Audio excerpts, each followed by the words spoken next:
एक समय की बात है, एक गांव में एक युगल रहता था। वे चाहते थे कि उनकी एक संतान हो। उनके घर के पीछे एक खिड़की थी जहाँ से एक सुंदर बगीचा दिखता था, जो हमेशा ताजी सब्जियों और सुंदर फूलों से भरा रहता था। लेकिन उस बगीचे के चारों तरफ एक लंबी दीवार थी और वहाँ एक डायन रहती थी जिससे सब डरते थे। एक दिन पत्नी उस खिड़की के पास खड़ी थी और बगीचे की ओर देख रही थी। उसने देखा कि वहाँ फूलों की एक सुंदर चादर है। वे इतने ताजे थे कि पत्नी कुछ फूल अपने पास रखना चाहती थी। ऐसा काफी दिनों तक चलता रहा और धीरे धीरे पत्नी और उदास होने लगी। तब उसके पति से यह देखा न गया। उसने पूछा, क्या बात है प्रिय? पत्नी ने कहा, जब तक मैं उस फूल को चख न लूं, तब तक मुझे चैन नहीं आएगा। पति अपनी पत्नी से बहुत प्यार करता था। वो सोचने लगा, मैं अपनी पत्नी को खो नहीं सकता। चाहे जो हो जाए, मैं उसके लिए वो फूल जरूर लाऊंगा। तो एक शाम पति ने उस दीवार को पार कर लिया और बगीचे से कुछ फूल तोड़ लाया। पत्नी ने फूल का स्वादिष्ट सलाद बनाया और मन भर के खाया। पर उसे वो इतना पसंद आया कि अगले दिन उसकी फूल खाने की इच्छा 3 गुना बढ़ गई। और उसकी इच्छा पूरी करने के लिए फिर उस शाम पति उस डायन के बगीचे में गया। जब वह लौट रहा था तो उसने देखा डायन ठीक उसके सामने खड़ी है और वो घबरा गया। डायन ने गुस्से में आके कहा,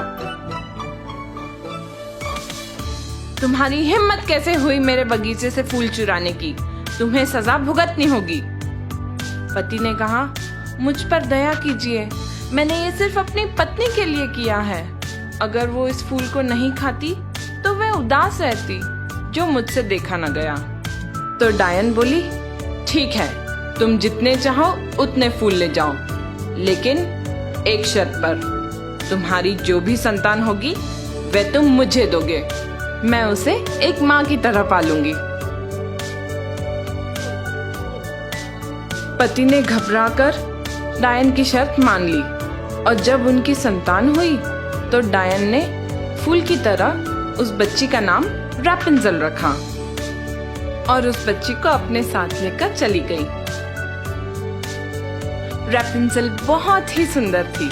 जब वो 12 साल की हुई तो उस डायन ने रैपुंज़ेल को एक लंबे मीनार में कैद कर लिया। उस मीनार में न कोई सीढ़ी थी न कोई दरवाजा, बस एक खिड़की थी। जब भी डायन को उस मीनार पर जाना पड़ता तो वो नीचे से चिल्लाती, रैपुंज़ेल, रैपुंज़ेल, अपने बालों को नीचे करो। जब रैपुंज़ेल ये सुनती तो वो उसके लंबे सुनहरे बाल मीनार की खिड़की से नीचे फेंकती और डायन उसके बालों से ऊपर आ जाती। कई साल बीत गए। एक बार एक राजकुमार उस मीनार के पास पहुंचा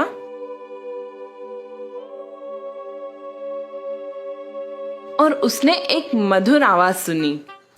वो वहीं उस आवाज को सुनने लगा। रैपुंज़ेल अपने अकेलेपन को मिटाने के लिए गीत गा रही थी। राजकुमार को उससे मिलने की इच्छा जागृत हुई और वो उस आवाज तक पहुंचने के लिए दरवाजा खोजने लगा, लेकिन उसे कुछ नहीं मिला। वो मायूस होकर वापस लौट गया, लेकिन रैपुंज़ेल की आवाज उसके दिल को छू गई थी। तो वो राजकुमार रोज उस मीनार के पास जाकर रैपुंज़ेल की मधुर आवाज सुनने लगा। एक दिन वो चुपके से रैपुंज़ेल की आवाज सुन रहा था तो उसने डायन को मीनार में जाते हुए देखा।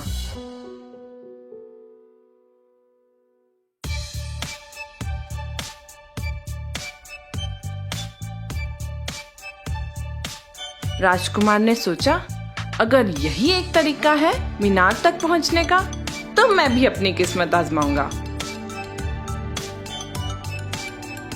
अगले दिन जैसे ही शाम हुई, राजकुमार उस मीनार के नीचे से चिल्लाने लगा, रैपुंज़ेल, रैपुंज़ेल, अपने बाल नीचे करो। और रैपुंज़ेल ने अपने बाल नीचे किए और राजकुमार मीनार तक पहुंच गया। रैपुंज़ेल उसे देखकर घबरा गई, क्योंकि आज तक उसने किसी आदमी को नहीं देखा था। लेकिन राजकुमार ने उससे बड़े प्यार से बात की और कहा कि रैपुंज़ेल की मधुर आवाज ने उसके दिल को छू लिया था। रैपुंज़ेल ने सोचा, ये राजकुमार कितना जवान और सुंदर है, और रैपुंज़ेल ने उससे शादी करने का निर्णय लिया। उसने कहा, मैं तुम्हारे साथ चलूंगी, पर हम इस मीनार से निकलेंगे कैसे?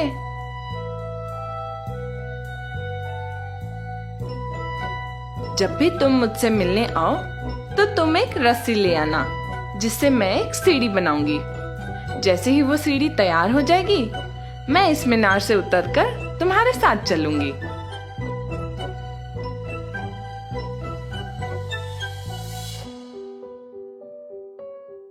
डायन को इस बारे में कुछ पता नहीं था। जब एक दिन रैपुंज़ेल ने कहा, माँ, ऐसा क्यों है कि आप मेरे बालों से धीरे चढ़ते हो और राजकुमार पलक झपकते ही चढ़ जाता है? डायन ने कहा, ये मैं क्या सुन रही हूँ? मुझे लगा कि मैंने तुम्हें पूरी दुनिया से छुपा कर रखा है और तुमने मुझे धोखा दिया। गुस्से में आकर डायन ने रैपुंज़ेल के लंबे सुनहरे बाल काट दिए। डायन इतनी कठोर दिल थी कि उसने रैपुंज़ेल को एक सुनसान जगह पर छोड़ दिया।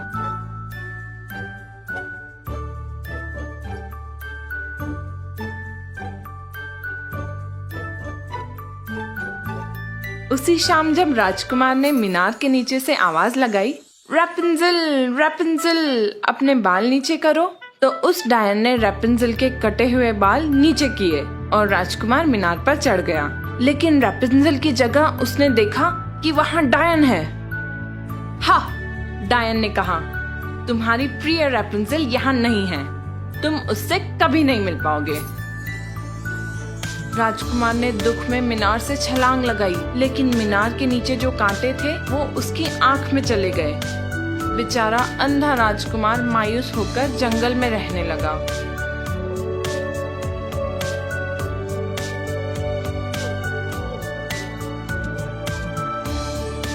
कुछ सालों बाद राजकुमार एक सुनसान जगह पर पहुंचा जहां रैपुंज़ेल रहती थी। उसने एक आवाज सुनी और वो उस आवाज की तरफ जाने लगा। रैपुंज़ेल ने उसे देखकर गले लगा लिया और रोने लगी।